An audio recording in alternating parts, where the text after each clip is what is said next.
ജനാധിപത്യ വിശ്വാസികളെ, സുഹൃത്തുക്കൾ,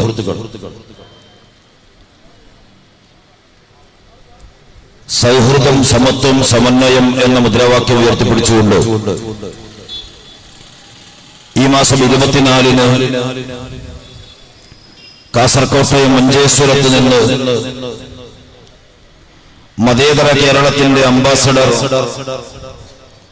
പാണക്കാട് സയ്യിദ് ഹൈദരലി ശിഹാബ് തങ്ങൾ ഏൽപ്പിച്ച അർദ്ധചന്ദ്ര താരാങ്കിത ഹരിത പതാക ഏറ്റുവാങ്ങിക്കൊണ്ട് ജനാധിപത്യ കേരളത്തിന്റെ വികസന സങ്കല്പങ്ങളുടെ നായകൻ ബഹുമാന്യനായ പാണ്ടിക്കടവത്ത് കുഞ്ഞാലിക്കുട്ടി സാഹിബ് നയിക്കുന്ന കേരള യാത്ര ഏതാനും നിമിഷങ്ങൾക്കകം ഇവിടെ കേരളത്തിന്റെ നെല്ലറയായ പാലക്കാട് ജില്ലയുടെ തലസ്ഥാന നഗരിയിൽ, ഈ പാലക്കാട് നഗരത്തിൽ മഞ്ഞക്കുളത്ത് എത്തിച്ചേരുകയാണ്. ഒട്ടേറെ ജാഥകൾ കണ്ടവരാണ് മലയാളികൾ. ഇപ്പോഴും ജാഥകളുടെ പ്രവാഹങ്ങൾ നടന്നു കഴിയുകയും നടന്നുകൊണ്ടിരിക്കുകയും ചെയ്യുകയാണ്. ഈ ജാഥകളുടെ കൂട്ടത്തിൽ കുഞ്ഞാലിക്കുട്ടി സാഹിബ് നയിക്കുന്ന ജാഥ യഥാർത്ഥത്തിൽ ജാഥകളുടെ മാതാവാണ് എന്ന് മഞ്ചേശ്വരത്തേതിന്റെ പ്രോദ്ഘാടന ചടങ്ങ് മുതൽ തൊട്ടുമുമ്പ് നടന്ന ഒറ്റപ്പാലത്തെ സ്വീകരണ ചടങ്ങ് വരെ തെളിയിച്ചു കഴിഞ്ഞിരിക്കുകയാണ്. കേരളത്തിൽ ഇപ്പോൾ നടന്നു കഴിഞ്ഞിരിക്കുന്ന ചില ജാഥകൾ നമ്മുടെ അന്തരീക്ഷത്തിലേക്ക് വിഷമഴയാണ് പെയ്യിപ്പിച്ചതെങ്കിൽ ആ വിഷമഴയുടെ ഫലമായി നമ്മുടെ സാമൂഹിക അന്തരീക്ഷത്തിൽ സംജാതമായിട്ടുള്ള മാലിന്യങ്ങളെയും വിഷബീജങ്ങളെയും വിശുദ്ധിയുടെ തുഷാരവർഷം കൊണ്ട് കഴുകി തുടച്ച് ശുദ്ധീകരിച്ച് കടന്നു വരുന്ന നന്മയുടെ ജാഥയാണ് ജനാബ് പി കെ കുഞ്ഞാലിക്കുട്ടി സാഹിബിന്റെ നായകത്വത്തിൽ ഇപ്പോൾ നടന്നുകൊണ്ടിരിക്കുന്നത്. നമുക്കറിയാം, ഈ മുദ്രാവാക്യം തന്നെ സമകാലിക ലോകത്തെ സംബന്ധിച്ച്, സമകാലിക ഇന്ത്യയെ സംബന്ധിച്ച്, സമകാലിക കേരളത്തെ സംബന്ധിച്ച് ഏറെ പ്രസക്തമാണ്. സൗഹൃദം, സമത്വം, സമന്വയം എന്ന മുദ്രാവാക്യം ഉയർത്തിപ്പിടിച്ചുകൊണ്ട് മുസ്ലിം ലീഗ് ഒരു ജാഥയുമായി കടന്നു വരുമ്പോ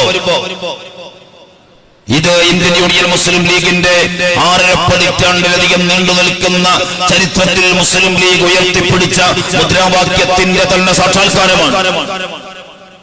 ആ മുദ്രാവാക്യത്തിലൂടെ ഈ നാടിന് നൽകിയിട്ടുള്ള, ഈ നാടിന് സമ്മാനിച്ചിട്ടുള്ള, ഈ നാട് നേടിയെടുത്തിട്ടുള്ള നന്മകളുടെ ഓർമ്മപ്പെടുത്തലാണ്. നമുക്കറിയാം, വർത്തമാനകാല ലോകം തീവ്രവാദ പ്രവർത്തനങ്ങളുടെ ഫലമായി ആകുലതയുടെ അവസ്ഥകളെ അഭിമുഖീകരിച്ചുകൊണ്ടിരിക്കുമ്പോ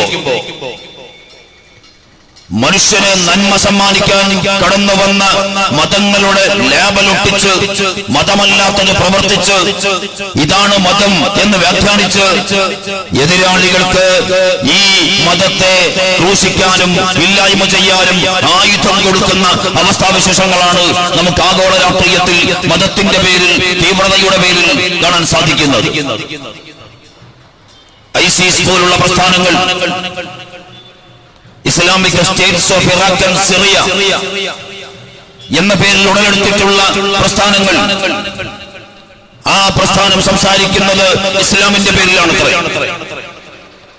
ആ പ്രസ്ഥാനം ലോകത്തിന്റെ വ്യത്യസ്ത മാറിടങ്ങളിൽ നടത്തിക്കൊണ്ടിരിക്കുന്ന രണോത്സുകമായ ചെയ്തികൾ അവരാവിഷ്കരിക്കുന്നത് ഇസ്ലാമിന്റെ പേരിലാണ്.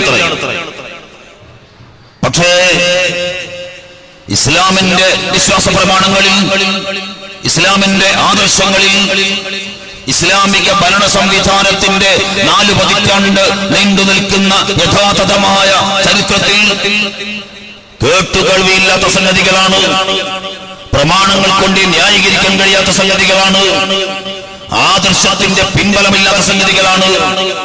ഇസ്ലാമിന്റെ പേരിൽ അബൂബക്കർ ബഗ്ദാദി എന്ന് പറയപ്പെടുന്ന ചില നിരീക്ഷണങ്ങളുടെ വെളിച്ചത്തിൽ യഹൂദിയായ പിതാവിന്, യഹൂദിയായ മാതാവിന് ജനിച്ച യഹൂദിയായ മനുഷ്യൻ സ്ഥാപിച്ചിട്ടുള്ള ഈ IS എന്ന് പറയുന്ന പ്രസ്ഥാനം നടത്തിക്കൊണ്ടിരിക്കുന്നത് നമുക്ക് കൃത്യമായിട്ടറിയാം. അവരക്രമങ്ങൾ സംഘടിപ്പിക്കുന്നത് ഇറാഖിലാണ്, സിറിയയിലാണ്, ഫ്രാൻസിലാണ്. അവരാക്രമിക്കുമെന്ന് പറയുന്നത് സൗദി അറേബ്യയാണ്, അതുപോലുള്ള രാഷ്ട്രങ്ങളെയാണ്.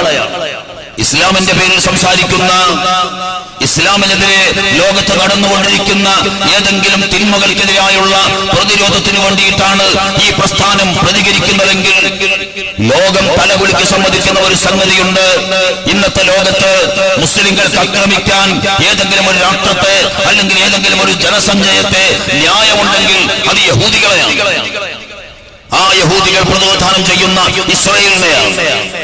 ലോകത്തെ ഒരു നീതിശാസ്ത്രത്തിനും ന്യായീകരിക്കാനാകാത്ത വിധം ആ ഇസ്രായേലിലെ ഫലസ്തീനികളായ കുഞ്ഞുങ്ങളുടെ മേൽ, സ്ത്രീകളുടെ മേൽ, വൃദ്ധന്മാരുടെ മേൽ, മനുഷ്യരുടെ മേൽ, അവിടുത്തെ മണ്ണിന്മേൽ അവർ നടത്തിക്കൊണ്ടിരിക്കുന്ന ആസുരങ്ങളായ അക്രമങ്ങൾ അത്രമേൽ ഭീതിതമാണ്, അത്രമേൽ ശക്തമാണ്. പക്ഷേ ഇന്ന് വരെ ISIS എന്ന് പറയുന്ന സംഘടന ഇസ്രായേലിനെതിരെ ഒരക്രമം നടത്തിയിട്ടില്ല. ഇസ്രായേലിനെതിരെ അക്രമം നടത്തുമെന്ന് അവർ പറഞ്ഞിട്ടില്ല. അവരുടെ അജണ്ടയിൽ ഇസ്രായേലിനെ എതിർക്കുക എന്ന് പറയുന്ന ഒരു നിലപാടില്ല. ഇതെന്തുകൊണ്ടാണ് സംഭവിക്കുന്നത് എന്ന് ഈ നാട്ടിലെ നല്ലവരായ മനുഷ്യന്മാർ ചിന്തിക്കേണ്ടതുണ്ട്. ഈ പ്രസ്ഥാനം ഇസ്രായേലിന്റെ സന്തതിയാണ്. ഈ പ്രസ്ഥാനം അമേരിക്കയുടെ സന്തതിയാണ്. ലോകരാഷ്ട്രീയത്തിൽ മുസ്ലിം രാജ്യങ്ങളെ കീഴ്പ്പെടുത്തുകയോ മുസ്ലിം രാജ്യങ്ങളെ അടിമകളാക്കി വെക്കുകയോ ചെയ്തുകൊണ്ട് മുസ്ലിം രാജ്യങ്ങളുടെ കൈകളിലുള്ള എണ്ണ സമ്പത്തടക്കം തങ്ങളുടെ വരുതിയിലാക്കി ലോകമേധാവിത്വത്തിൽ അള്ളിപ്പിടിച്ചിരിക്കാനുള്ള അമേരിക്കയുടെ വ്യാമോഹത്തിന്റെയും ഫലസ്തീനികളെ അടിമകളാക്കി ഫലസ്തീനികളുടെ മനുഷ്യാവകാശങ്ങൾ ലംഘിച്ച് അവർക്ക് മേൽ എക്കാലത്തും അക്രമം നടത്തി മുന്നേറാനുള്ള ഇസ്രായേലിന്റെ താല്പര്യങ്ങളുടെയും ഫലമാണ് ISIS എന്ന് പറയുന്ന ഈ സംഘടനയുടെ സൃഷ്ടി എന്ന് നമുക്ക് കാണാൻ സാധിക്കും. അതുകൊണ്ടാണ് അവർ അമേരിക്കക്കെതിരെ തിരിയാത്തത്. അതുകൊണ്ടാണ് അവർ ആത്യന്തികമായി ഇസ്രായേലിനെതിരെ തിരിയാത്തത്. ഈ പ്രസ്ഥാനത്തെയാണ് ഇസ്ലാമിന്റെ പേരിൽ വെച്ചുകെട്ടിക്കൊണ്ട് ഇസ്ലാം ഒരു തീവ്രവാദ പ്രസ്ഥാനമാണ്, ഇസ്ലാം ഒരു ഭീകരവാദ പ്രസ്ഥാനമാണ് എന്നാരോപിക്കാൻ, ഇസ്ലാമിനെ തകർക്കുക, അതിനപ്പുറത്ത് മുസ്ലിം രാഷ്ട്രങ്ങളെ വരുതിയിലാക്കുക എന്ന അധികാര ലക്ഷ്യത്തിന്റെ, എന്ന സാമ്പത്തിക ലക്ഷ്യത്തിന്റെ പേരിൽ പ്രവർത്തിക്കുന്ന ഈ രാജ്യങ്ങളുടെ താല്പര്യം, ആ രാജ്യങ്ങളുടെ ലക്ഷ്യം എന്ന് നമുക്ക് മനസ്സിലാക്കാൻ സാധിക്കുകയാണ്. ഇത് തന്നെയാണ് ഇന്ത്യയിലും നടക്കുന്നത്. ഇന്ത്യയിൽ എന്താണ് സംഭവിച്ചുകൊണ്ടിരിക്കുന്നത്? നമുക്കറിയാം, നരേന്ദ്രമോദി നേതൃത്വം നൽകുന്ന ഒരു ഭരണം ഇന്ന് ഇന്ത്യയിൽ നടക്കുകയാണ്. നരേന്ദ്രമോദി എന്ന് പറയുന്ന പ്രധാനമന്ത്രി ഇന്ത്യയിൽ എത്ര ദിവസം ഉണ്ടായിരുന്നു ഈ ഭരണകാലത്ത് എന്ന് ചോദിച്ചാൽ നമുക്ക് തുച്ഛമായ ദിവസങ്ങൾ മാത്രമാണ്. ഇന്ത്യയിൽ അദ്ദേഹം ഒരു വിസിറ്റഡ് പ്രൈം മിനിസ്റ്ററാണ്, ഒരു വിസിറ്റിംഗ് പ്രൈം മിനിസ്റ്ററാണ്. അദ്ദേഹം ഒരിക്കലും ഇന്ത്യയിൽ നിന്നുകൊണ്ട് ഇന്ത്യയെ ഭരിച്ചിട്ടില്ല എന്ന് നമുക്ക് കാണാൻ സാധിക്കും. ഏതാണ്ട് 875 കോടി രൂപ ചെലവഴിച്ചുകൊണ്ട് അദ്ദേഹം ലോകത്തെ 80-ൽ പരം രാജ്യങ്ങൾ ഇതിനകം സന്ദർശിച്ചു കഴിഞ്ഞുവെന്നാണ് പറയപ്പെടുന്നത്. ആ രാജ്യങ്ങളുടെ കൂട്ടത്തിൽ പാകിസ്ഥാനുണ്ട്. ഇന്ത്യ രാജ്യം അതിന്റെ ബദ്ധവൈരിയായി, അതിന്റെ ബദ്ധശത്രുവായി കാണുന്ന പാകിസ്ഥാൻ നരേന്ദ്രമോദി സന്ദർശനം നടത്തി തിരിച്ചു വരുന്നതിനിടയിൽ ഇന്ത്യയുടെ ധീരരായ രണ്ട് ഫലത്തിന്റെ സന്ദേശങ്ങൾ നമ്മൾ മുഴക്കുമ്പോ ഇങ്ങോട്ട് അക്രമത്തിന്റെ പ്രതികരണങ്ങൾ പകർന്നു നൽകുന്ന ആ പാകിസ്ഥാൻ സന്ദർശിച്ചിട്ടുണ്ട് മിസ്റ്റർ നരേന്ദ്രമോദി. പക്ഷേ ആ നരേന്ദ്രമോദി സന്ദർശിക്കുമ്പോ എന്തിനാ സന്ദർശിച്ചത് എന്ന് ചോദിച്ചാൽ, പാകിസ്ഥാൻ സന്ദർശിക്കുമ്പോ നരേന്ദ്രമോദിയുടെ കൂടെ ഇന്ത്യയിലെ ഏറ്റവും വലിയ കോർപ്പറേറ്റ് ആയ ജിൻഡാൽ ഉണ്ട്. ചൈന സന്ദർശിക്കുമ്പോ അദാനിയുണ്ട്, മറ്റു രാജ്യങ്ങൾ സന്ദർശിക്കുമ്പോ മിത്തലുണ്ട്. ജിൻഡലിന് ഇന്ത്യയിലേക്ക് ഗ്യാസ് പൈപ്പ് ലൈൻ സ്ഥാപിക്കുന്നതിന് വേണ്ടിയിട്ടുള്ള പാകിസ്ഥാന്റെ അനുവാദം ലഭ്യമാക്കുക എന്നതാണ് നരേന്ദ്രമോദിയുടെ പാകിസ്ഥാൻ സന്ദർശനത്തിന്റെ ലക്ഷ്യമെങ്കിൽ നരേന്ദ്രമോദി എന്ന പ്രധാനമന്ത്രി ലോകത്തെ വ്യത്യസ്ത രാജ്യങ്ങൾ സന്ദർശിക്കുന്നത് ഈ ജിൻഡൽമാർക്ക് വേണ്ടിയാണ്, അദാനിമാർക്ക് വേണ്ടിയാണ്, മിത്തൽമാർക്ക് വേണ്ടിയാണ്, അവരുടെ താല്പര്യങ്ങൾ സംരക്ഷിക്കാൻ വേണ്ടിയാണ്, അവരുടെ വ്യാവസായിക സാമ്രാജ്യങ്ങൾ കെട്ടിപ്പൊക്കാൻ വേണ്ടിയാണ്. അവരാണ് നരേന്ദ്രമോദിയെ ഇന്ത്യയുടെ പ്രധാനമന്ത്രിയാക്കിയത്. നമുക്കറിയാമോ, ദുബായിലെ, മലേഷ്യയിലെ എണ്ണപ്പെട്ട റോഡുകളുടെ, എണ്ണപ്പെട്ട നഗരങ്ങളുടെ ചിത്രങ്ങൾ സോഷ്യൽ മീഡിയയിലൂടെ പ്രചരിപ്പിച്ചുകൊണ്ട് ഇതാണ് ഗുജറാത്ത് എന്ന് തെറ്റിദ്ധരിപ്പിച്ച് ഒരു വികസന നായകന്റെ പ്രതിച്ഛായ മിസ്റ്റർ നരേന്ദ്രമോദിക്ക് കഴിഞ്ഞ തെരഞ്ഞെടുപ്പ് കാലത്ത് സമ്മാനിച്ചത് ഈ കോർപ്പറേറ്റ് മുതലാളിമാരാണ്. ആ കോർപ്പറേറ്റ് മുതലാളിമാർ സമ്മാനിച്ച പ്രതിച്ഛായയിലൂടെ ഇന്ത്യ രാജ്യത്തെ ഹൈന്ദവ സമൂഹത്തിന്റെ മനസ്സാക്ഷിക്ക് മുമ്പാകെ അവരുടെ ശത്രുക്കളാണ് മുസ്ലിങ്ങൾ, അവരുടെ ശത്രുക്കളാണ് ക്രിസ്ത്യാനികൾ എന്ന് വരുത്തി തീർക്കാൻ ശ്രമിച്ചുകൊണ്ട് നടത്തിയ കൺസോളിഡേഷനിലൂടെ അതിനപ്പുറത്ത് ഇന്ത്യയിലെ ഇടതുപക്ഷ മതേതര പ്രസ്ഥാനങ്ങൾ എന്നഭിമാനിക്കുന്നവർ ഇവിടെ സൃഷ്ടിച്ച മതേതരപക്ഷത്തിന്റെ ഭിന്നതയുടെ ചുളിവിലൂടെ ഇന്ത്യ രാജ്യത്ത് 31% വോട്ട് നേടി ബിജെപിയും 6% വോട്ട് നേടി ബിജെപിയുടെ NDA മുന്നണിയിലെ മറ്റു കക്ഷികളും ചേർന്ന് 37% വോട്ടോടെ ഏതാണ്ട് 3/2 ഭൂരിപക്ഷം നേടി ഇന്ത്യ രാജ്യത്ത് ബിജെപി അധികാരത്തിൽ വന്നത് ഈ കോർപ്പറേറ്റുകൾക്ക് വേണ്ടിയാണ്. ആ കോർപ്പറേറ്റുകളുടെ താല്പര്യമാണ് ഇവിടെ നരേന്ദ്രമോദിയുടെ ഭരണത്തിലൂടെ സംരക്ഷിക്കപ്പെടുന്നത്.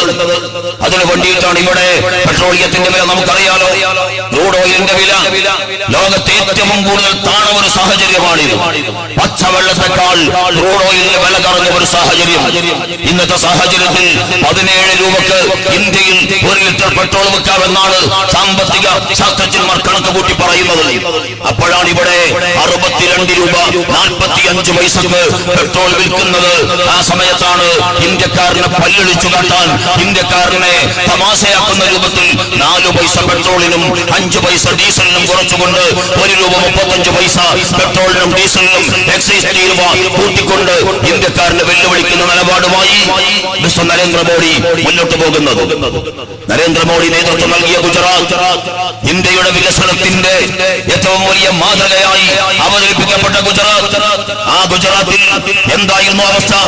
അവിടെ സ്വയം തൊഴിൽ പദ്ധതി ഇന്നേ തീയതി വരെ, തൊഴിലുറപ്പ് പദ്ധതി ഇന്നേ തീയതി വരെ നടപ്പിലാക്കിയിട്ടില്ലത്രേ. കേന്ദ്രം ആവിഷ്കരിച്ച, UPA ഗവൺമെന്റ് ആവിഷ്കരിച്ച അധ്വാനിക്കുന്നവന് വേണ്ടി, പാവപ്പെട്ടവന് വേണ്ടി, ഭാരം ചുമക്കുന്നവന് വേണ്ടി, പട്ടിണി കിടക്കുന്നവന് വേണ്ടി, അവന്റെ വിശപ്പ് മാറ്റാൻ, തൊഴിലില്ലായ്മ മാറ്റാൻ ആവിഷ്കരിച്ചിട്ടുള്ള കേന്ദ്ര പദ്ധതികളിൽ പലതും ഗുജറാത്തിനകത്ത് ഇതുവരെ നടപ്പിലാക്കിയിട്ടില്ലത്രേ. മിനിഞ്ഞാന്നാണ് സുപ്രീം കോടതി വഞ്ചിച്ച നരേന്ദ്രമോദിയുടെ മുഖത്തേറ്റ പ്രഹരമാണ് സുപ്രീം കോടതിയുടെ ഈ ചോദ്യങ്ങളെങ്കിൽ നരേന്ദ്രമോദി ഭരിക്കുന്നത് ഈ രാജ്യത്തിന് വേണ്ടിയിട്ടല്ല, ഈ രാജ്യത്തെ ഹിന്ദുവിന് വേണ്ടിയിട്ടല്ല, മുസൽമാന്മാർക്ക് വേണ്ടിയല്ല, ക്രിസ്ത്യാനികൾക്ക് വേണ്ടിയല്ല എന്ന് ഞാൻ പ്രത്യേകം പറയേണ്ടതില്ല. ഈ രാജ്യത്ത് ഹിന്ദുവിന്റെ പേരിലാണ് മിസ്റ്റർ നരേന്ദ്രമോദി സംസാരിക്കുന്നതെങ്കിൽ മിസ്റ്റർ നരേന്ദ്രമോദി ഭരിക്കുന്നത് ഈ രാജ്യത്തെ ഹിന്ദുക്കൾക്ക് വേണ്ടിയിട്ട് പോലുമല്ല. എന്തുകൊണ്ടെന്നാൽ ഈ രാജ്യത്തെ ഈ കോർപ്പറേറ്റുകൾക്ക് വേണ്ടി മാത്രമാണ് നരേന്ദ്രമോദി ഭരിക്കുന്നത്. ഇവിടെ ഹിന്ദുവിനെയും മുസൽമാനെയും തല്ലിപ്പിക്കുന്നത് ഹിന്ദുമതത്തിന് വേണ്ടിയിട്ടല്ല. ഹിന്ദുമതം അടിസ്ഥാനപരമായി ഈ രാജ്യത്ത് ഒരു ക്രൗര്യത്തിന്റെയോ കാലുഷ്യത്തിന്റെയോ സംഘർഷത്തിന്റെയോ മതമല്ല. ഹിന്ദുമതം എന്ന് പറയുന്നത് കാരുണ്യത്തിന്റെ മതമാണ്. ഹിന്ദുമതം എന്ന് പറയുന്നത് സ്നേഹത്തിന്റെ മതമാണ്. ഹിന്ദുമതം എന്ന് പറയുന്നത് ദയയുടെ മതമാണ്. ഹിന്ദുമതം എന്ന് പറയുന്നത് ഉദാരതയുടെ മതമാണ്. ഹിന്ദുമതം എന്ന് പറയുന്നത് നീതിയുടെ മതമാണ്. ആർഷഭാരത സംസ്കൃതിയുടെ ചരിത്രമെടുത്ത് പരിശോധിച്ച് നോക്കിയാൽ ആ ചരിത്രത്തിൽ നമുക്ക് ഉജ്ജ്വലമായ ഏടുകൾ കാണാൻ വേണ്ടി സാധിക്കുമല്ലോ. എത്രയോ ഉദാരതയുടെ ചരിത്രം നമുക്കറിയാലോ. ആർഷഭാരത സംസ്കൃതി അതിന്റെ പ്രഭവം എവിടെ നിന്നാണ്? അതിന്റെ പ്രഭവം വാൽമീകിയുടെ രാമായണത്തിൽ നിന്നാണെങ്കിൽ ആ വാൽമീകി എന്ന് പറയുന്ന മഹർഷിയുടെ ആദിമവചനം എന്താണ്? ആദിമവചനം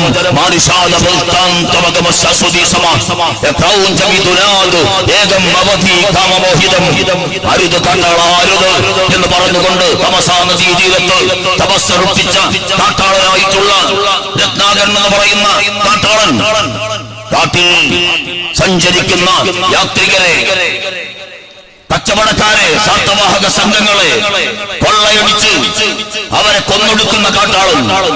ഒരു ദിവസം ഇയാളുടെ വേട്ടക്കിരയാക്കപ്പെട്ട ഒരു സംഘം ചോദിച്ചു അത്രേ, നിങ്ങൾ ഇങ്ങനെ കൊള്ളയടിച്ച് നേടുന്ന ഈ മുതലുകൾ എന്തിനു വേണ്ടിയിട്ടുള്ളതാണ്?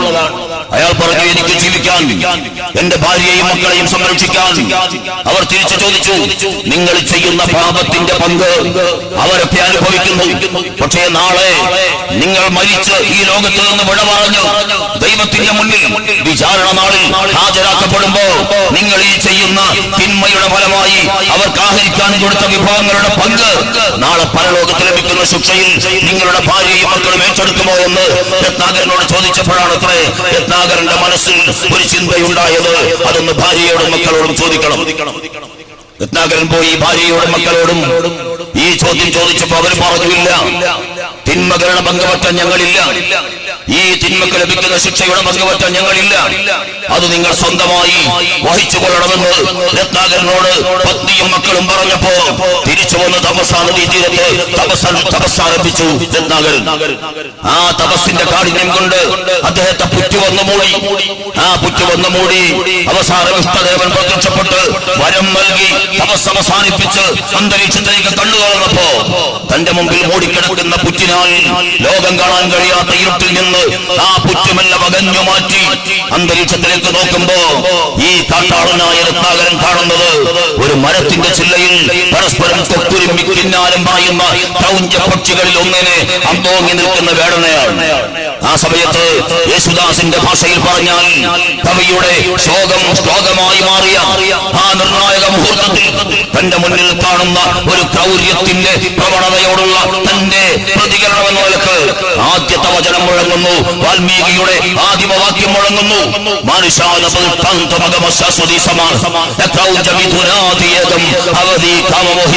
അരുത് കാട്ടാള അരുത്.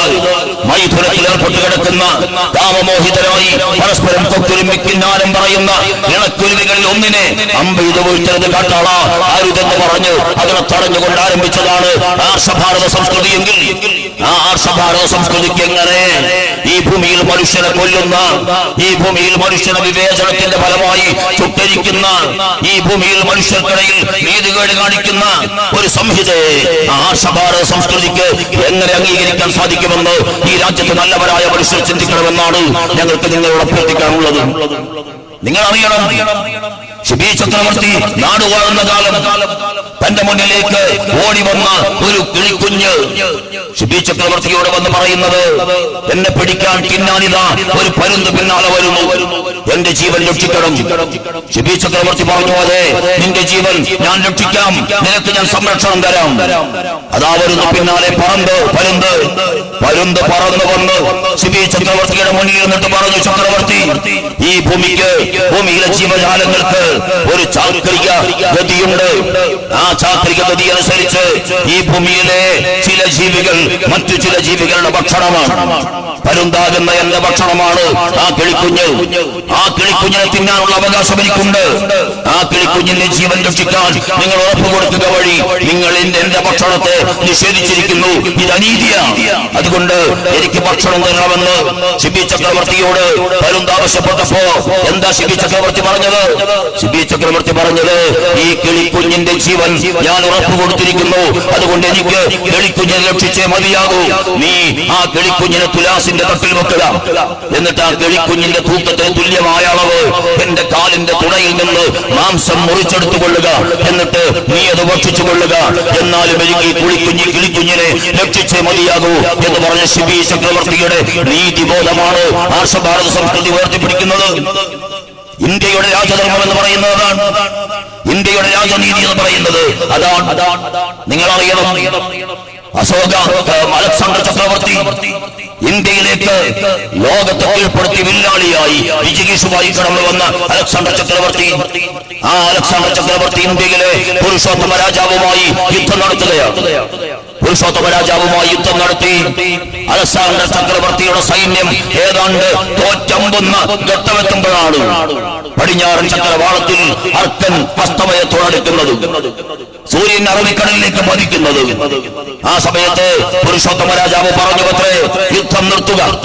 തന്റെ സംഘത്തോട്, ഇന്ത്യൻ സംഘത്തോട് പറഞ്ഞു അത്രേ, യുദ്ധം നിർത്തുക. അവർ യുദ്ധം നിർത്തി, ആയുധം താഴെ വെച്ചു. ജയിക്കാൻ പോകുന്ന ഒരു സംഘം ആയുധം താഴെ വെച്ചപ്പോ അവർക്ക് മുന്നിൽ തോൽക്കാൻ വിധിക്കപ്പെട്ട സംഘത്തിന്റെ നായകൻ അലക്സാണ്ടർ ചക്രവർത്തി ചോദിച്ചു, അങ്ങെന്തുകൊണ്ട് അങ്ങയുടെ സൈന്യത്തോട് ആയുധം താഴെ വെക്കാൻ കൽപ്പിച്ചുവെന്ന് ചോദിച്ചപ്പോ പുരുഷോത്തമ മഹാരാജാവ് പറഞ്ഞ മറുപടി ഇന്ത്യയുടെ ചരിത്രത്തിലുണ്ട്. ആ മറുപടി, ഇരുട്ടിൽ പ്രതിയോഗിയെ ആക്രമിക്കാൻ പാടില്ല എന്നത് ഭാരതത്തിന്റെ നിയമമാണ്. ആർഷഭാരത സംസ്കൃതിയുടെ നിലപാട്. ആ നിലപാട് ഒരു അധികാരത്തിന് വേണ്ടി, ഒരു ജയത്തിന് വേണ്ടി കീർത്തിക്കുറിക്കാൻ ഞാൻ ഒരുക്കമല്ല. അതുകൊണ്ടാണ് എന്റെ സൈന്യത്തോട് ഞാൻ ആയുധം താഴെ വെക്കാൻ പറഞ്ഞത്. പുരുഷോത്തമ രാജാവിന്റെ സൈന്യത്തിന്റെ കായിക വിജയത്തിന്റെ മുന്നിലല്ല, പുരുഷോത്തമ രാജാവ് ഉയർത്തിപ്പിടിച്ച ഈ ധർമ്മബോധത്തിന്റെ മുന്നിൽ തല ഉരിച്ചുകൊണ്ടാണ് അലക്സാണ്ടർ ചക്രവർത്തി ആ പോരാട്ടം അവസാനിപ്പിച്ചത് എന്ന് ആർഷഭാരതത്തിന്റെ പൂർവ്വ ചരിത്രം പരിശോധിക്കുമ്പോൾ നമുക്ക് കാണാൻ വേണ്ടി സാധിക്കും. അശോക ചക്രവർത്തി മഹാനായത് എപ്പോഴാണ്? കലിംഗ യുദ്ധത്തിൽ 10,000 കൊന്നൊടുക്കിയപ്പോഴല്ല, ലക്ഷങ്ങളെ കൊന്നൊടുക്കിയപ്പോഴല്ല, ലക്ഷക്കണക്കിന് മനുഷ്യരുടെ ശബ്ദങ്ങൾ കണ്ട് വേദനിച്ച മനസ്സുമായി ഞാനിനി ഒരു കുഞ്ഞിനെയും കൊല്ലില്ല, ഒരു മനുഷ്യനെയും കൊല്ലില്ല, ഒരു കുഞ്ഞിന്റെയും ചോര ഈ മണ്ണിൽ ഒലിപ്പിക്കില്ല എന്ന് സത്യപ്രതിജ്ഞ ചെയ്ത് അവിടെ ഒരു അശോക സ്തംഭം സ്ഥാപിച്ച് അഹിംസയുടെ മന്ത്രം ആ അശോക സ്തംഭത്തിൽ എഴുതി വെച്ചപ്പോഴാണ് അശോക ചക്രവർത്തി മഹാനായത് ഇന്ത്യയുടെ ചരിത്രത്തിൽ. ഇതാണ് ആർഷഭാരതം, ഇതാണ് ആർഷഭാരതത്തിന്റെ സംസ്കൃതി. ആ സംസ്കൃതി ഉയർത്തിപ്പിടിക്കുന്ന ഒരു ഹിന്ദുവിന് എങ്ങനെ നരേന്ദ്രമോദിയാകാൻ സാധിക്കും? ഗുജറാത്തിന്റെ മണ്ണിൽ ഗർഭിണിയുടെ ഉദരം കുത്തിക്കേറി തൃശൂലത്തെ പുറത്തെടുത്ത് അഗ്നിനാളത്തേക്ക് വലിച്ചെറിഞ്ഞ് അഭിമാനത്തോടെ പറയൂ നമ്മൾ ഹിന്ദുക്കളാണ് എന്ന് വിളിച്ചു പറഞ്ഞ നരേന്ദ്രമോദിയുടെ ചിത്രം ഓർമ്മയില്ലേ നിങ്ങൾക്ക്? 2002 അന്ന് പക്ഷേ അവിടെ ഒരു സ്വരം മുഴങ്ങിക്കേട്ടു. ആ സ്വരം നിശ്ചലാനന്ദ സരസ്വതി എന്ന് പറയുന്ന ഇന്ത്യയിലെ 4 ശങ്കരാപീഠങ്ങളിൽ ഒന്നായിട്ടുള്ള ശങ്കരാപീഠത്തിന്റെ അധിപൻ സ്വാമി നിശ്ചലാനന്ദ സരസ്വതി അദ്ദേഹം വിളിച്ചു പറഞ്ഞു, നിങ്ങൾ ഹിന്ദുവിന്റെ അഭിമാനം ഉയർത്തിപ്പിടിക്കുകയല്ല, നിങ്ങൾ ഹിന്ദുവിന് അപമാനം സമ്മാനിക്കുകയാണ്. ഈ കൊല, ഈ അക്രമം, ഈ ആസുരത അത് ഹിന്ദുവിന്റെ ധർമ്മമല്ല, അത് ഹിന്ദുവിന്റെ മന്ത്രമല്ല, അത് ഹിന്ദുവിന്റെ മുഖമല്ല, മറിച്ച് ഹിന്ദുവിന്റെ മുഖം കാരുണ്യമാണ് എന്ന് പ്രഖ്യാപിച്ചുകൊണ്ടാണ് സ്വാമി നിശ്ചലാനന്ദ സരസ്വതി അന്ന് മിസ്റ്റർ നരേന്ദ്രമോദിയോട് പ്രതികരിച്ചത്. ഇതാണ് ഇന്ത്യ. ആ ഇന്ത്യയിലാണ് നരേന്ദ്രമോദിയും സംഘവും ഈ രാജ്യത്തെ ഹിന്ദുവിനെ, ഈ രാജ്യത്തെ മുസൽമാനെ, ഈ രാജ്യത്തെ ക്രിസ്ത്യാനിയെ, അതിനപ്പുറത്ത് ഹിന്ദു സമൂഹത്തിൽ തന്നെ ഉയർന്ന ജാതിക്കാരെ, താഴ്ന്ന ജാതിക്കാരെ പരസ്പരം കൂടുതൽ ഒരു ഈഴവ കൂട്ടിച്ചെന്നാൽ അവിടെയുള്ള ഈഴവരല്ലാത്ത ഉയർന്ന ജാതിക്കാരായിട്ടുള്ള കുട്ടികൾ അവർക്ക് കുളിക്കേണ്ടി വരും, അയിത്തമാകുമെന്നതുകൊണ്ട് ഈഴവന്മാർക്ക് പള്ളിക്കൂടത്തിൽ പ്രവേശനമില്ലാത്ത ഒരു കാലം. ശ്രീനാരായണ ഗുരുദേവന് പോലും താൻ ഇഷ്ടപ്പെടുന്ന ദൈവത്തിന്റെ മുന്നിൽ ശിരസ്സു നമിക്കാനോ തൊഴുകയർപ്പിക്കാനോ അവകാശമില്ലാത്ത ഒരു കാലം. ഇവിടെ ഒരു കാലമുണ്ടായിരുന്നു, ഇവിടുത്തെ നായർ സമൂഹത്തെ മലയാളി ശൂദ്രന്മാർ എന്ന് വിളിച്ച് ആക്ഷേപിച്ചിരുന്ന ഒരു കാലം.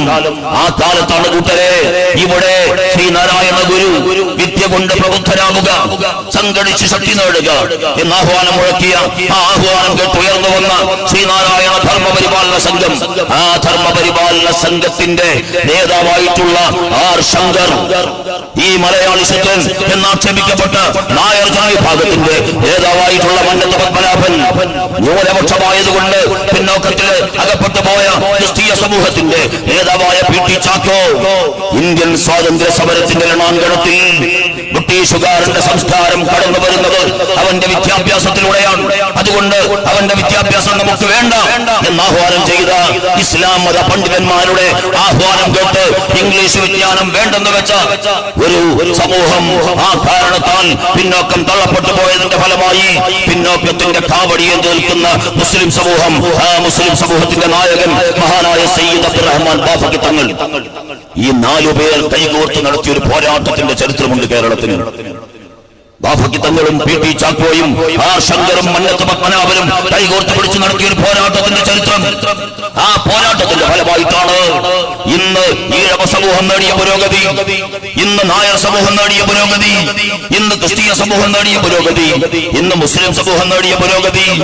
നമുക്കറിയാലോ, UDF-ന്റെ ഭരണത്തിൽ എല്ലാ മുസ്ലിങ്ങൾ കൊണ്ടുപോയി എന്ന് വെള്ളാപ്പള്ളി നടേശൻ ആക്ഷേപിക്കുമ്പോ നടേശനല്ലാത്ത വേറെ ചിലർ കൂടി ആ ആക്ഷേപങ്ങൾ ഏറ്റെടുത്ത് പറയുമ്പോ ഈ കേരളം ഈ ഐക്യത്തിലൂടെ നേടിയ പുരോഗതിയുടെ ഒരു ചരിത്രമെന്ന് പരിശോധിക്കണം നമ്മൾ. എന്താണ് ഇന്നത്തെ ഈഴവ സമൂഹത്തിന്റെ അവസ്ഥ? 11% ഈഴവർ കേരളത്തിന്റെ സർക്കാർ സർവീസിൽ 13%.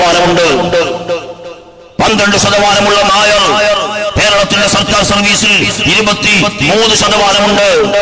18.5% ക്രിസ്ത്യൻ കേരളത്തിന്റെ സർക്കാർ സർവീസിൽ 21%. പക്ഷെ 27%-അടുത്തുള്ള മുസ്ലിം കേരളത്തിന്റെ സർക്കാർ സർവീസിൽ 11% തികക്കാൻ കഴിഞ്ഞിട്ടില്ല. ഇത് കേരളത്തിന്റെ കണക്കാണ്.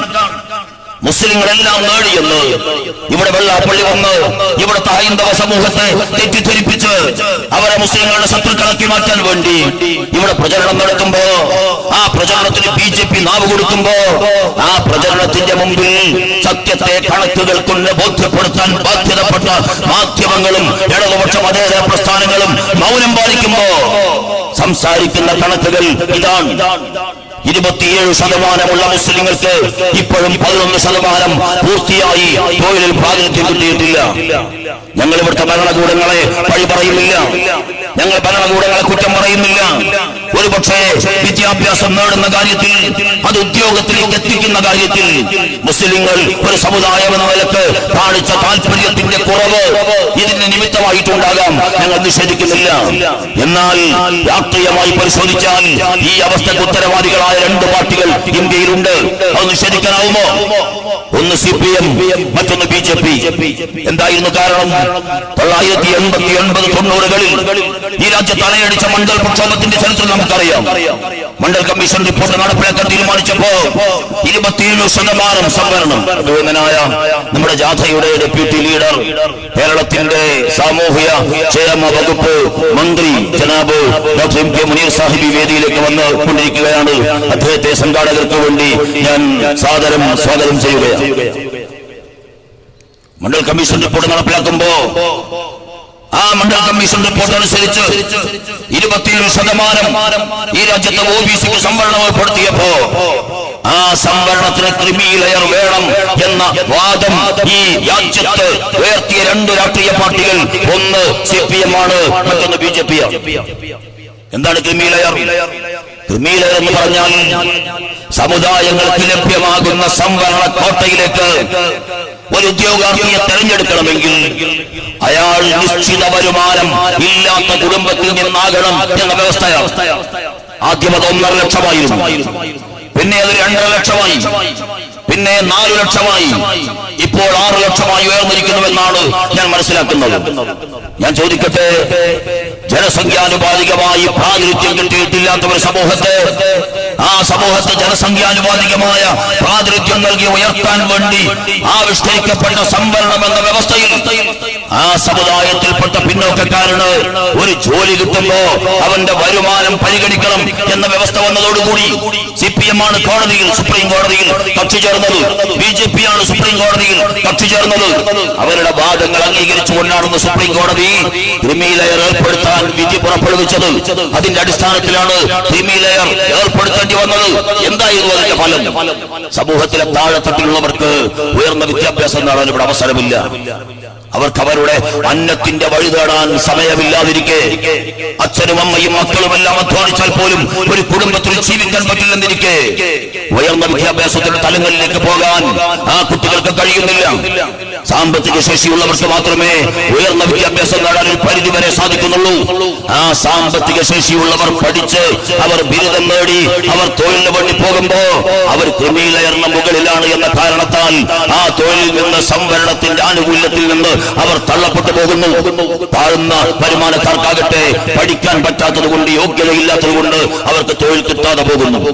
ഞാൻ പറയുന്നത്, ഒന്നിച്ച് കൈകോർത്ത് പിടിച്ച് പോരടിച്ച 4 സമുദായങ്ങളിൽ 3 സമുദായങ്ങൾ ജനസംഖ്യയേക്കാൾ ഉന്നതങ്ങളിലേക്ക് ഉദ്യോഗ രംഗത്ത് എത്തിച്ചേർന്നപ്പോഴും ഈ സമുദായം ഉദ്യോഗ രംഗത്ത് താഴെയായി പോകാനുള്ള വളരെ പ്രധാനപ്പെട്ട കാരണങ്ങളിൽ ഒന്ന് ഈ CPM-ന്റെയും BJP-യുടെയും നിലപാടായിരുന്നു എന്ന യാഥാർത്ഥ്യം നമ്മൾ ഇന്ന് ഈ ചരിത്ര വിശകലനത്തിന്റെ ഘട്ടത്തിൽ സ്മരിക്കേണ്ടതാണ് എന്ന് സാന്ദർഭികമായി ഞാൻ ഓർമ്മിപ്പിക്കുന്നു. എന്നിട്ടും ഇവിടെ വെള്ളപ്പള്ളിമാർ, ശോഭാ സുരേന്ദ്രന്മാർ, കുമ്മനം രാജശേഖരന്മാർ, ശശികലൻ ടീച്ചർമാർ എന്ത് പ്രചരിപ്പിക്കുന്നത് എല്ലാം മുസ്ലിങ്ങൾ കൊണ്ടുപോയി. തൊഴിലിൽ മുസ്ലിങ്ങൾക്ക് ജനസംഖ്യയുടെ പകുതി പോലും പ്രാതിനിധ്യം കിട്ടിയിട്ടില്ല. എന്തായിരുന്നു ഇവിടുത്തെ പ്രചരണങ്ങൾ? ഇവിടുത്തെ പ്രചരണം നാടായ നാടിലെ അമ്പലങ്ങളിൽ നിന്നുള്ള വരുമാനം സർക്കാർ കൊണ്ടുപോകുന്നു. എന്നിട്ട് ആ വരുമാനങ്ങൾ ക്രിസ്ത്യാനികളുടെയും മുസ്ലിങ്ങളുടെയും ഉയർച്ചയ്ക്ക് വേണ്ടി ഉപയോഗിക്കുന്നു. ശശികല ടീച്ചർ നാടായ നാടുകളിൽ മുഴുവൻ ഹിന്ദു ഐക്യവേദിയുടെ ബാനറിൽ ക്ഷണിക്കപ്പെടുന്ന ക്ഷേത്രമുറ്റങ്ങളിൽ ഹൈന്ദവ മതവിശ്വാസികളായ ഭക്തന്മാർ അവരുടെ ഇഷ്ടദേവീ ദേവന്മാരെ തൊഴാനും കാണിക്കേർപ്പിക്കാനും പ്രസാദം വാങ്ങാനും ഭക്തിപൂർവ്വം കടന്നു വന്ന സ്ഥലങ്ങളിൽ അവരെ മുന്നിൽ നിർത്തി നടത്തിയ പ്രസംഗമാണ്. അമ്പലങ്ങളുടെ വരുമാനങ്ങൾ സർക്കാർ കൊണ്ടുപോകുന്നു, എന്നിട്ടത് പള്ളിക്കും ചർച്ചിനും വേണ്ടി ഉപയോഗിക്കുന്നു. എന്തായിരുന്നു വസ്തുത? കേരളത്തിന്റെ നിയമസഭയിൽ VD സതീശൻ എന്ന് പറയുന്ന MLA കേരളത്തിന്റെ ദേവസ്വം വകുപ്പിന്റെ ചുമതലയുള്ള മന്ത്രി മിസ്റ്റർ VS ശിവകുമാറിനോട് ചോദിച്ചു, ഈ ദേവസ്വത്തിന്റെ വരുമാനങ്ങൾ ആരിലേക്കാണ് പോകുന്നത്? അതെന്തിനാണ് ചെലവഴിക്കുന്നത്? ദേവസ്വത്തിന്റെ വരുമാനം റവന്യൂ വകുപ്പിലേക്ക് വരുന്നുണ്ടോ? ആ വരുമാനം മറ്റു ജനങ്ങളുടെയോ മറ്റാരാധനാലയങ്ങളുടെയോ നന്മയ്ക്ക് വേണ്ടി ഉപയോഗപ്പെടുത്തുന്നുണ്ടോ? നിയമസഭയിൽ ഒരു ചോദ്യം കൊടുത്താൽ ആ ചോദ്യത്തിന് മന്ത്രി കൊടുക്കുന്ന ഉത്തരം കൃത്യമാകണം. ആ ഉത്തരത്തിൽ വല്ല മിസ്റ്റേക്ക് വന്നാൽ അവകാശ ലംഘനത്തിന് നോട്ടീസ് കൊടുക്കാം, അവരുടെ പേരിൽ ക്രിമിനൽ കേസെടുക്കാം. അതാണ് വ്യവസ്ഥ. അതുകൊണ്ട് മന്ത്രിക്ക് കൃത്യമായ കണക്ക് കൊടുത്തേ മതിയാകും. മന്ത്രി കേരള നിയമസഭയിൽ ഉത്തരം കൊടുത്തു. എന്താണ് ഉത്തരം? കേരളത്തിന്റെ ക്ഷേത്രങ്ങളിൽ നിന്ന് വരുന്ന വരുമാനങ്ങൾ ദേവസ്വം ബോർഡുകൾക്കുള്ളതാണ്. ദേവസ്വം ബോർഡുകൾ ഉപയോഗിക്കുന്നത് ക്ഷേത്രങ്ങളിലെ ആചാരസ്ഥാനികരായിട്ടുള്ള ആളുകൾക്ക് ശമ്പളം കൊടുക്കാൻ, അതോടൊപ്പം തന്നെ ക്ഷേത്രങ്ങളുടെ നവീകരണത്തിന്, ദേവസ്വം വക സ്വത്തുക്കളുടെ സംരക്ഷണത്തിന് വേണ്ടിയാണ് ഉപയോഗിക്കുന്നത്. കഴിഞ്ഞ 4.5 കൊല്ലം ദേവസ്വത്തിൽ നിന്ന് കിട്ടിയ വരുമാനം ഈ ആവശ്യത്തിന് തികയാത്തത് കൊണ്ട് 238 കോടി രൂപ ഈ ദേവസ്വം ബോർഡിന് കേരള ഗവൺമെന്റ് ഗ്രാന്റ് കൊടുത്തിട്ടാണ് ഈ ആരാധനാലയങ്ങളെ സംരക്ഷിച്ചതും ആരാധനാലയങ്ങളിലെ കൈകാര്യകർത്താക്കളായിട്ടുള്ള ആചാരസ്ഥാനികർക്ക്, അച്ഛന്മാർക്ക്, അന്ത്യത്തിരിയന്മാർക്ക് ഒക്കെ ശമ്പളം കൊടുത്തതുമെന്ന് കേരള നിയമസഭയിൽ ദേവസ്വം മന്ത്രി ഉത്തരം കൊടുത്തു. ഈ 238 കോടി റവന്യൂ വരുമാനമാണ്, ഖജനാവിലെ തുകയാണ്, ഹിന്ദുവിന്റെ മുസൽമാന്റെ ക്രിസ്ത്യാനിയുടെ കാശാണ്. ഈ രാജ്യത്തെ മുസൽമാൻ പറയുന്നില്ല അതെന്തിന് അമ്പലത്തിന് കൊടുത്തുമെന്ന് ഞങ്ങൾ ചോദിക്കില്ല. കാരണം ഞങ്ങൾ ഉറച്ചു വിശ്വസിക്കുന്നത് ഇവിടെ ക്ഷേത്രങ്ങൾ ഉണ്ടാകണം, ഇവിടെ ചർച്ചുകൾ ഉണ്ടാകണം, ഇവിടെ പള്ളികൾ ഉണ്ടാകണം, അവ പരിപാലിക്കപ്പെടണം. മനുഷ്യർ മതത്തെ കൃത്യമായി പഠിക്കണം. ആ മതത്തിന്റെ നന്മ ഈ ലോകത്തിന് ഉപകാരപ്പെടണമെന്ന് വിശ്വസിക്കുന്ന ആളുകളാണ് ഞങ്ങൾ എന്നതുകൊണ്ട് ഞങ്ങൾ മുസൽമാന്റെ വരുമാനം, ക്രിസ്ത്യാനിയുടെ വരുമാനം അമ്പലത്തിന് കൊടുത്തുവെന്ന് പ്രസംഗിച്ച് ഈ രാജ്യത്തിന്റെ മനസ്സാക്ഷിക്ക് മുമ്പാകെ വിഷം പുരട്ടാൻ, വിഷം ഭവിപ്പിക്കാൻ ഞങ്ങൾ തയ്യാറല്ല. അങ്ങനെ ആരെങ്കിലും പ്രസംഗിച്ചാൽ ആ പ്രസംഗത്തെ എതിർക്കുന്നവരുടെ കൂട്ടത്തിലായിരിക്കും ഇന്ത്യൻ യൂണിയൻ മുസ്ലിം ലീഗ് എന്ന് അഭിമാനത്തോടെ പറയാൻ മുസ്ലിം ലീഗിന്റെ ചരിത്രം അറിയുന്ന, മുസ്ലിം ലീഗിന്റെ വർത്തമാനം അറിയുന്ന ആളുകൾക്കറിയാം. ഞങ്ങൾക്കൊരു പാരമ്പര്യമുണ്ട്. പ്രഥമമായി ഈ ഗവൺമെന്റ് മാറ്റാൻ വേണ്ടി 548 കോടി രൂപ ചെലവഴിച്ചുവെന്നാണ് VS ശിവകുമാർ നിയമസഭയിൽ കണക്ക് പറഞ്ഞതെങ്കിൽ ആ 548 കോടിയുടെ ഭരണാനുമതിയിൽ ഒപ്പുവെച്ച മന്ത്രിയുടെ പേര് VK ഇബ്രാഹിം കുഞ്ഞ് എന്നാണെങ്കിൽ ആ VK ഇബ്രാഹിം കുഞ്ഞ് ഉയർത്തിപ്പിടിക്കുന്ന കൊടി മുസ്ലിം ലീഗിന്റെ അർദ്ധചന്ദ്ര താരാങ്കിത ഹരിത പതാകയാണ്. നിങ്ങൾ അറിയണം. അതുകൊണ്ടാണ് കൂട്ടരെ ഗുരുവായൂരിൽ ഒരിക്കൽ VK ബാബാ സാഹിബ് മത്സരിച്ച തെരഞ്ഞെടുപ്പിൽ ഗുരുവായൂരിന്റെ ഭണ്ണാരം തുറന്നു നോക്കിയപ്പോ തെരഞ്ഞെടുപ്പ് കഴിഞ്ഞു, ബാബ ജയിച്ചു. അതിനുശേഷം ഗുരുവായൂർ അമ്പലനടയിലെ ഭണ്ണാരം തുറന്നു നോക്കിയപ്പോ ആ ഭണ്ണാരത്തിലുണ്ട് സ്വർണം കൊണ്ട് നിർമ്മിച്ച ഒരു കോണി, ഒരു ലാഡർ. ഒരു മുസൽമാൻ അമ്പലത്തിന് സഹായിക്കും. അമ്പലത്തിന് സംഭാവന കൊടുക്കും, ഹിന്ദുവിനെ കാരുണ്യത്തോടെ നോക്കും, ഹിന്ദുവിന് വീട് കൊടുക്കും, ഹിന്ദുവിന് ഭക്ഷണം കൊടുക്കും, ഹിന്ദുവിന് ചികിത്സക്ക് സഹായം കൊടുക്കും. പക്ഷെ ഒരു മുസൽമാൻ ഒരിക്കലും ഒരു വിഗ്രഹത്തിന്റെ മുന്നിൽ കാണിക്ക വെക്കില്ല. കാരണം അത് മുസൽമാന് അവന്റെ ഏകദൈവ വിശ്വാസത്തിന്റെ കാഴ്ചപ്പാടിന് എതിരാണ്. മുസൽമാൻ അവൻ ഏകദൈവത്തെ മാത്രമേ ആരാധിക്കൂ. എന്നാൽ മറ്റേതൊരു ദൈവത്തെയും അവൻ ആദരിക്കും. ആ ദൈവത്തെ അവൻ ആക്ഷേപിക്കില്ല. കാരണം അവന്റെ വേദഗ്രന്ഥം അവരെ പഠിപ്പിക്കുന്നത് അല്ലാഹു അല്ലാതെ മറ്റു മതസ്ഥരെ വിളിച്ച് അർത്ഥിക്കുന്ന ആരാധനാപാത്രങ്ങൾ നിങ്ങൾ ആക്ഷേപിക്കരുത്, നിങ്ങൾ അപഹസിക്കരുത് എന്നാണ്. എങ്കിൽ പ്രിയപ്പെട്ടവരെ, ഗുരുവായൂർ അമ്പലനടയിൽ ഈ സ്വർണത്തിന്റെ കോടി കൊണ്ടുപോയി സമ്മാനിച്ചത് അവിടുത്തെ ഒരു ഹിന്ദു മതവിശ്വാസിയാണെങ്കിൽ PKK ബാവ എന്ന മുസ്ലിം ലീഗുകാരനായ ബാവ കോടിച്ചിഹ്നത്തിൽ ജയിക്കണമെന്ന് ഹിന്ദു ആഗ്രഹിക്കുക മാത്രമല്ല, അവൻ ഗുരുവായൂർ അമ്പലനടയിൽ കൊണ്ടുപോയി ഏണി പ്രസാദമായി വെക്കുന്ന സൗഹൃദത്തിന്റെ ചരിത്രമാണ് ഇന്ത്യൻ യൂണിയൻ മുസ്ലിം ലീഗിനും കേരളത്തിലും അവകാശപ്പെടാനുള്ളത്. ആ അവകാശത്തിന്റെ ഫലത്തിലാണ് ഇന്ത്യൻ യൂണിയൻ മുസ്ലിം ലീഗ് മുന്നോട്ട് പോകുന്നത്. ഞാൻ ചോദിക്കുന്നത്, എന്തിനാണ് കൂട്ടരെ നിങ്ങൾ ഇങ്ങനെ ഈ നുണകളുടെ മേഘത്തീറുകൾ കൊണ്ട് സത്യത്തിന്റെ സൂര്യനെ മറക്കാൻ ശ്രമിക്കുന്നത്? ഇവിടുത്തെ ഹിന്ദുവിനെയും ഇവിടുത്തെ മുസൽമാനെയും ഇവിടുത്തെ ക്രിസ്ത്യാനിയെയും തല്ലിപ്പിച്ച് ഈ നാടിന് എന്ത് നേട്ടമാണ് ലഭിക്കാനുള്ളത്? ഈ നാടിന് നരേന്ദ്രമോദി, അമിത്ഷാ കൂട്ടുകെട്ട് BJPയുടെ സംസ്ഥാന പ്രസിഡന്റാക്കി അവരോധിക്കുമ്പോ എന്താണ് അയാളുടെ യോഗ്യത? അയാളാണ് നിലക്കൽ പ്രക്ഷോഭത്തിന് നേതൃത്വം കൊടുത്തത്. അയാളാണ് മാറാട് പ്രക്ഷോഭത്തിന് നേതൃത്വം കൊടുത്തത്. എന്താ നിലക്കൽ പ്രക്ഷോഭം? നിലക്കൽ പ്രക്ഷോഭം എന്ന് പറഞ്ഞാൽ ഈ രാജ്യത്തെ അടിസ്ഥാന വർഗത്തിലെ പട്ടിണി കിടക്കുന്ന മനുഷ്യന്റെ വയറിൽ ഒരു ചോറിട്ട് കൊടുക്കാനുള്ള പ്രക്ഷോഭമായിരുന്നോ? ഈ രാജ്യത്തെ തൊഴിലില്ലാത്തവന്റെ തൊഴിലില്ലായ്മ പരിഹരിക്കാനുള്ള പ്രക്ഷോഭമായിരുന്നോ? ഈ രാജ്യത്തെ അക്ഷരമുറ്റത്ത് കളിച്ചു നടക്കാൻ പറ്റാത്ത വിദ്യാർത്ഥികൾക്ക് പഠിക്കാനുള്ള സൗകര്യം ഉണ്ടാക്കി കൊടുക്കാനുള്ള പ്രക്ഷോഭമായിരുന്നോ? അല്ലല്ലോ. പിന്നെന്താ നിലക്കൽ പ്രക്ഷോഭത്തിന്റെ പ്രത്യേകത? കേരളത്തിന്റെ ചരിത്രത്തിൽ ഹൈന്ദവ ക്രൈസ്തവ പോരാട്ടത്തിന് നന്ദി കുറിച്ച പ്രക്ഷോഭമാണ് നിലക്കൽ പ്രക്ഷോഭം. എന്താണ് മാറാട് പ്രക്ഷോഭത്തിന്റെ പ്രത്യേകത? ഹൈന്ദവ മുസ്ലിം സംഘർഷത്തിലേക്ക് ഈ മനസ്സുകളെ നയിക്കാൻ നേതൃത്വം കൊടുക്കപ്പെട്ട പ്രക്ഷോഭത്തിന്റെ പേരാണ് മാറാട് പ്രക്ഷോഭം. കുമ്മനം രാജശേഖരനെ അമിത്ഷാ, നരേന്ദ്രമോദി കൂട്ടുകെട്ട് BJPയുടെ പ്രസിഡന്റ് പദവിയിൽ അവരോധിക്കാനുള്ള ഏക ന്യായം കുമ്മനമാണ്. ഈ രാജ്യത്തെ ഹിന്ദുവിനെ മുസൽമാന്റെ ശത്രുവാക്കി മാറ്റാൻ, ക്രിസ്ത്യാനിയെ മുസൽമാന്റെ ശത്രുവാക്കി മാറ്റാൻ സർവദാ യോഗ്യ എന്ന ഒരു മാനദണ്ഡത്തിനപ്പുറത്ത് ഇവിടെ BJPയുടെ പ്രസിഡന്റായി കുമ്മനം അവരോധിക്കപ്പെടുന്നതിന് ഒരു ന്യായവുമില്ല. ആ കുമ്മനമാണ് വിമോചന ജാഥ നടത്തുന്നത്. എന്ത് വിമോചനമാണ് കുമ്മനം ലക്ഷ്യം വെക്കുന്നത്? ഏത് വിമോചനമാണ് കുമ്മനം ലക്ഷ്യം വെക്കുന്നത്? ഈ നാട് ചിരകാലമായി കാത്തു സൂക്ഷിച്ച സൗഹൃദത്തിൽ നിന്നുള്ള വിമോചനമാണോ? ഈ നാട് ഉയർത്തിപ്പിടിച്ച മതേതരത്വത്തിൽ നിന്നുള്ള വിമോചനമാണോ? ഈ നാട്ടിലെ മനുഷ്യർക്കിടയിൽ നിലകൊള്ളുന്ന ഐക്യത്തിൽ നിന്നുള്ള വിമോചനമാണോ? പ്രവാചകനെ പ്രമേയമാക്കി, പ്രവാചക ജീവിതത്തെ പ്രമേയമാക്കി ദൈവത്തിന്റെ പുസ്തകം എന്ന നോവൽ എഴുതിയ മലയാളക്കരയിലെ ആദ്യത്തെ സംരംഭമാണ് ദൈവത്തിന്റെ പുസ്തകം എന്നെഴുതി എന്ന നോവൽ എഴുതിയ മിസ്റ്റർ KP ശ്രീരാമനുണ്ണി. അദ്ദേഹം ഈ അടുത്തൊരു പ്രസിദ്ധീകരണത്തിൽ എഴുതിയ ഒരു ലേഖനത്തിൽ അദ്ദേഹം തന്റെ ബാല്യം വിശദീകരിക്കുന്നുണ്ട്. തനിക്കെങ്ങനെയാണ് ഈ മുസ്ലിം ജീവിതത്തെ വായിച്ചെടുക്കാൻ കഴിഞ്ഞത് എന്ന അനുഭവം പങ്കുവെക്കുന്നുണ്ട്. അദ്ദേഹം പറയുന്നത്, നോമ്പ് വരുമ്പോ നോമ്പുകാലത്ത് നോമ്പ് മുറിക്കാനാകുന്ന സമയത്ത് രാമനുണ്ണിയുടെ കളിക്കൂട്ടുകാരനായ കയ്യൂമിന്റെ ഉമ്മ, കയ്യൂമിന്റെ വീട്ടുകാർ എവിടെ ഉണ്ണി എന്ന് ചോദിക്കുമത്രേ.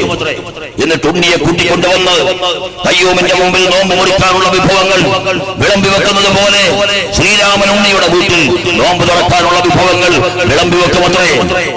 ശ്രീരാമനുണ്ണിയുടെ വീട്ടിലേക്ക് കയ്യൂമ കളിക്കാൻ വന്നാൽ ആ കയ്യൂമ കാണെ ശ്രീരാമനുണ്ണിക്കോ കൂട്ടുകാർക്കോ ഭക്ഷണം വിളമ്പി കൊടുക്കില്ലത്രേ ശ്രീരാമനുണ്ണിയുടെ അമ്മയും ആ കുടുംബാംഗങ്ങളും. കേരളത്തിന്റെ ഇന്നലകളുടെ ചരിത്രമതാണ്. അതൊരു ശ്രീരാമനുണ്ണിയുടെ മാത്രം കഥയല്ല, അതൊരു കയ്യൂമിന്റെ മാത്രം കഥയല്ല. ഈ കേരളത്തിലെ എല്ലാ കയ്യൂമമാരും അനുഭവിച്ചതാണ്, എല്ലാ ശ്രീരാമനുണ്ണിമാരും അനുഭവിച്ചതാണ്. ഞാൻ ഹൈന്ദവ മതത്തെ പഠിച്ചത് ഹൈന്ദവ വേദഗ്രന്ഥങ്ങൾ വായിച്ചിട്ടല്ല. ഞാൻ ഹൈന്ദവ മതത്തെ കുറിച്ച് എനിക്കറിയാവുന്ന ബാലപാഠങ്ങൾ ഞാൻ പഠിച്ചത് എന്റെ ഹൈന്ദവ സുഹൃത്തുക്കളിൽ നിന്ന്, അയൽപ്പക്കങ്ങളിൽ നിന്ന്, അവർ പറഞ്ഞു കേട്ട കഥകളിൽ നിന്ന്, അവർ പറഞ്ഞു തന്ന അനുഭവങ്ങളിൽ നിന്നാണ്. ഇപ്പോഴും എന്റെ നാവിൽ മായാതെ കിടക്കുന്ന ഒരു രുചിയുണ്ട്. അത് എന്റെ നാട്ടിൽ കൈതെന്ന് വിളിക്കപ്പെടുന്ന ഒരു ഹൈന്ദവ ആഘോഷത്തിന് ചുട്ടെടുക്കുന്ന അടയുടെ രുചിയാണ്. കൈത് എന്നാണ് എന്റെ നാട്ടിൽ പറയുക. ഇവിടെ എന്ത് പറയുമെന്ന് എനിക്ക് അറിഞ്ഞുകൂടാ. തീ കൂട്ടിയിട്ട്, നെരിപ്പോട് കൂട്ടിയിട്ട്, ആ നെരിപ്പോടിൽ തെയ്യം തുള്ളുന്ന ഒരു ദൈവം കെട്ട് ഉത്സവമുണ്ട് ഹൈന്ദവ സഹോദരങ്ങൾക്ക്. ഒറ്റക്കോലം എന്നൊക്കെ ഞങ്ങളുടെ നാട്ടിൽ പറയും. അതിന്റെ ഭാഗമായി നടക്കുന്ന ഒരു ആഘോഷം, ഒരു ആചാരമാണ് കൈത്. ആ കൈതിന് വേണ്ടി അട ചുട്ടെടുക്കും. ഈ നെരിപ്പോടിൽ ചുട്ടെടുക്കുന്ന അട, ആ അട അന്ന് അയൽപ്പക്കത്തെ അമ്മമാർ, അയൽപ്പക്കത്തെ സഹോദരിമാർ നമ്മുടെ വീടുകളിൽ കൊണ്ടുതരുമ്പോ അതൊരു ഭക്ഷണം എന്ന നിലക്ക് നമ്മൾ ഭക്ഷിച്ചിട്ടുണ്ട്. ആ ഭക്ഷിക്കുന്ന സമയത്തുള്ള രുചിയുണ്ടല്ലോ, ആ രുചി ഇന്നും എന്റെ നാവിൽ നിന്ന് മാഞ്ഞു പോയിട്ടില്ല. കഴിഞ്ഞ പഞ്ചായത്ത് ബോർഡിൽ, ഇക്കഴിഞ്ഞതല്ലാതെ മുമ്പത്തെ പഞ്ചായത്ത് ബോർഡിൽ ഈ വിനീതൻ മറ്റൊരു വാർഡിൽ മെമ്പറായപ്പോ കുടുംബശ്രീയുടെ ഒരു യോഗത്തിൽ സൗഹൃദത്തെ കുറിച്ച് പറയുമ്പോ ഞാൻ ഈ കൈതിന്റെ കഥ പറഞ്ഞു, ഈ കൈതിന്റെ അടയുടെ കഥ പറഞ്ഞു. ഒരുപാട് സഹോദരിമാർ ഏതാനും നാളുകൾ കഴിഞ്ഞപ്പോ അവർ ഈ കൈതിന്റെ അട വീണ്ടും കൊണ്ടുതന്നു. എത്രയോ പതിറ്റാണ്ടുകൾക്ക് മുമ്പ് അന്ന് കഴിച്ച ആ കൈതിന്റെ അടയുടെ രുചിയുടെ ഓർമ്മക്കായി ഞാൻ പറയുന്നത് നമ്മുടെയൊക്കെ മനസ്സുകൾ അതാണ്. നമ്മുടെയൊക്കെ മനസ്സുകൾ ഓണവും പെരുന്നാളും അതുപോലെ ക്രിസ്മസും ഒന്നിച്ചാഘോഷിച്ചതാണ്. നമ്മുടെയൊക്കെ മനസ്സുകൾ പള്ളി പെരുന്നാളിന്, അമ്പലത്തിലെ ഉത്സവത്തിന്, മഖാമിലെ മഞ്ഞക്കുളം മഖാമിന്റെ പരിസരത്താണ് നമ്മൾ നിലകൊള്ളുന്നത്. ഈ മഖാമിൽ ഉറൂസ് നടത്താറുണ്ടോ എന്ന് എനിക്ക് അറിഞ്ഞുകൂടാ. ഉറൂസ് ഉണ്ടെങ്കിൽ ആ മഞ്ഞക്കുളം മഖാമിലെ ഉറൂസിന് ഹിന്ദുവെന്ന മുസൽമാൻ എന്ന ക്രൈസ്തവർ എന്ന വ്യത്യാസമില്ലാതെ നമ്മൾ ഒരുമിച്ച് കൂടിയ ഭൂതകാല പാരമ്പര്യത്തിന്റെ മധുരോധാരമായ സ്മൃതികൾ, ആ സ്മൃതികളാണ് നമ്മുടെ മനസ്സിനെ ആനന്ദത്തിന്റെ ആന്തോളനത്തിലേക്ക് നയിക്കുന്നത്. ആ ഒരു മണ്ണിനെ കീറി മുറിക്കാൻ, ആ മണ്ണിൽ വിഷംഭവിക്കാൻ, അതിനാണ് ഈ വിമോചന ജാഥയുമായി കുമ്മനം വരുന്നത്. ഞാൻ ദീർഘിപ്പിക്കുന്നില്ല. നമ്മുടെ പിണറായി വിജയൻ ജാഥയുമായി വന്നല്ലോ. എന്താ ജാഥയുടെ മുദ്രാവാക്യം? മാറ്റത്തിനൊരുങ്ങാം, നമുക്ക് മാറാം. ഈ മുദ്രാവാക്യം പിണറായി വിജയൻ പറയുന്നത് നമ്മളോടാണോ? മലയാളക്കരയിലെ മനുഷ്യരോടാണോ? മാറ്റത്തിനൊരുങ്ങാം, മാറാമെന്ന് 1001 വട്ടം മന്ത്രിച്ച് അച്യുതാനന്ദന്റെ തലയിലും അത് കഴിഞ്ഞ് സഖാക്കളുടെ തലയിലുമാണ് ഈ പിണറായി വിജയൻ ഊതിക്കൊടുക്കേണ്ടത്. എന്തുകൊണ്ട്? ഈ നാട്ടിൽ നടന്ന സകല മാറ്റങ്ങൾക്ക് മുമ്പിലും പ്രതിബന്ധത്തിന്റെ മതിൽക്കെട്ടുകൾ തീർത്തവരാണ് ഇവർ. നെല്ലുകുത്തുന്ന യന്ത്രം വന്നപ്പോ, ട്രാക്ടർ വന്നപ്പോ, ഓട്ടോറിക്ഷ വന്നപ്പോ, കമ്പ്യൂട്ടർ വന്നപ്പോ, ഇവിടെ സ്മാർട്ട് സിറ്റി വരുമെന്ന് പറഞ്ഞപ്പോ, എക്സ്പ്രസ് വേ വരുമെന്ന് പറഞ്ഞപ്പോ അതിനൊക്കെ മുമ്പിൽ പ്രതിബന്ധം തീർത്തവർ മഹാനായ കെ.സി. അബൂബക്കർ മൗലവി മുസ്ലിം ലീഗിന്റെ വേദികളിൽ സരസമായി വിഷയങ്ങൾ അവതരിപ്പിച്ചിരുന്ന പ്രഭാഷകൻ. നെല്ലുകുത്തി യന്ത്രത്തിനെതിരെ സഖാക്കൾ തൊഴിൽ നഷ്ടപ്പെടുമെന്ന ന്യായം പറഞ്ഞ് രംഗത്ത് വന്ന കാലത്താണ് കെ.സി. അബൂബക്കർ മൗലവി പറഞ്ഞത്, സഖാക്കളെ, നിങ്ങൾ ഒരു പറ നെല്ല് കൊണ്ടുവരൂ, നമുക്ക് കൂട്ടായി ആ നെല്ലിന് ചുറ്റുമിരിക്കാം, എന്നിട്ട് ഓരോരുത്തർക്ക് ഓരോ നെല്ലെടുത്ത് തൊലിക്കാം, എന്നാൽ എല്ലാവർക്കും പടി കിട്ടുമല്ലോ എന്ന് അന്ന് CPM-ന്റെ ഈ നിലപാടിനെ വിമർശിച്ചുകൊണ്ട് കെ.സി. അബൂബക്കർ മൗലവി പ്രസംഗിച്ചത്. അന്ന് ഇതിനൊക്കെ എതിരായി വന്നവർ എക്സ്പ്രസ് വേ വരുമെന്ന് പറഞ്ഞപ്പോ കല്യാണിയമ്മയുടെ പശുവിന്റെ കയറിപ്പുറം, കല്യാണിയമ്മയുടെ പശുവിന്റെ തൊഴുത്തപ്പുറമായി പോകും എന്ന് പറഞ്ഞ് അതിനെ പ്രതിരോധിച്ചവർ, ആ പ്രതിരോധിച്ചവർ ഇപ്പൊ പറയുന്നു മാറ്റത്തിന് ഒരുങ്ങാം, മാറ്റം വരുത്താം.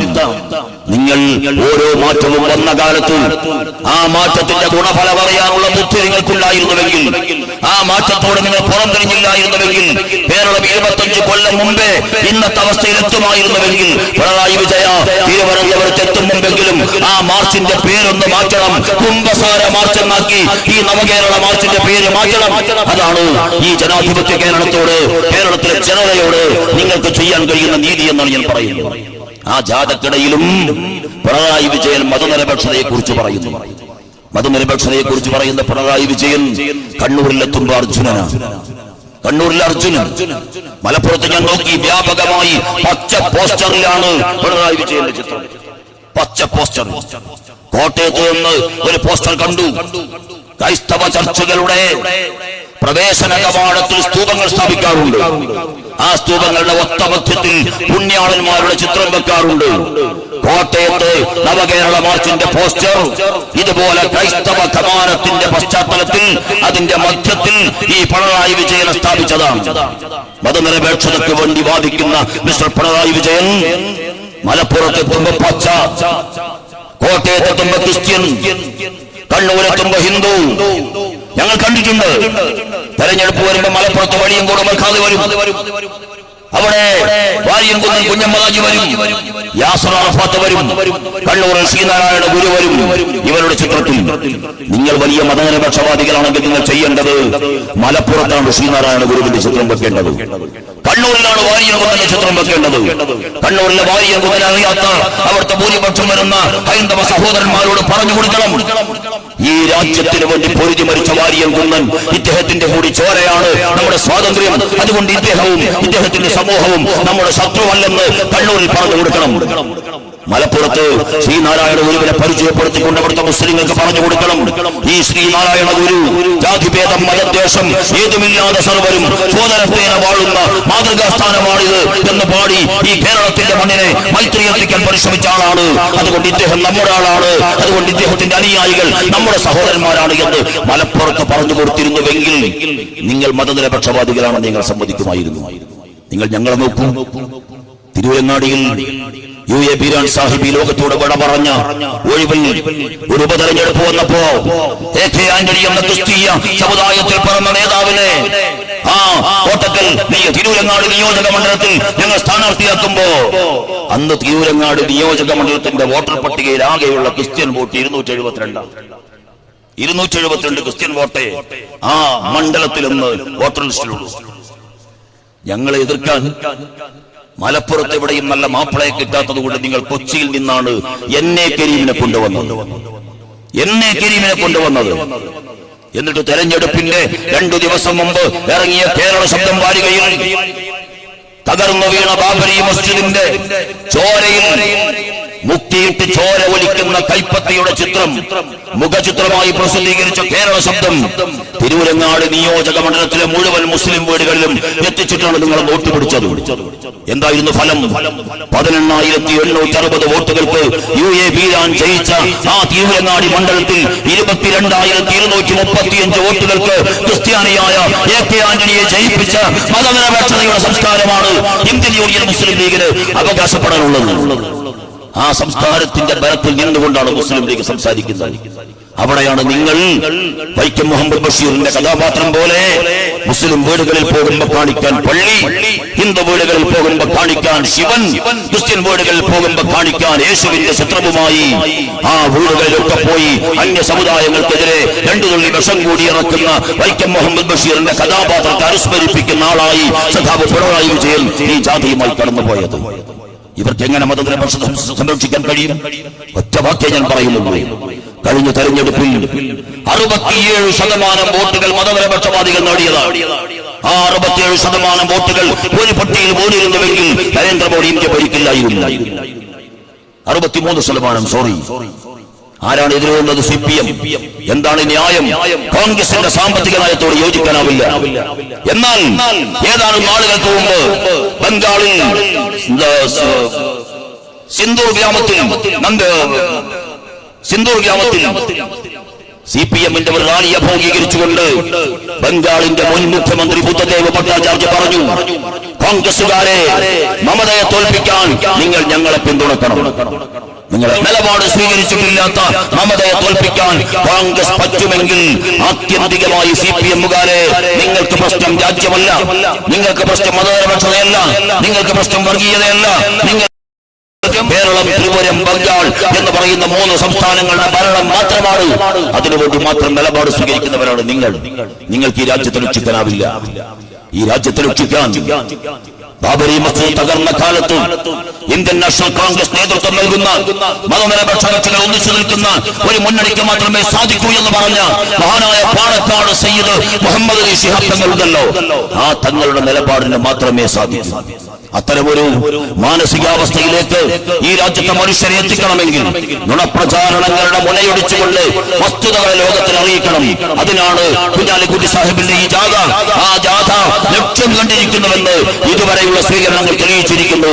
ആ ജാഥ ഉയർത്തുന്ന സന്ദേശത്തെ നെഞ്ഞേറ്റാൻ, അത് പ്രചരിപ്പിക്കാൻ ഈ നാട്ടിലെ നല്ലവരായ സുമനസ്സുകളുടെ പിൻബലം ആഗ്രഹിച്ചുകൊണ്ട്, അഭ്യർത്ഥിച്ചുകൊണ്ട്, അല്പം നീണ്ടുപോയെങ്കിൽ ക്ഷണിക്കണമെന്ന് അഭ്യർത്ഥിച്ചുകൊണ്ട്, എന്നെ കേട്ടുവന്നത് നന്ദി പ്രകാശിപ്പിച്ചുകൊണ്ട് ഞാൻ വാക്കുകൾ അവസാനിപ്പിക്കുന്നു. നിങ്ങൾക്ക് നന്ദി. ജയ് മുസ്ലിം ലീഗ്.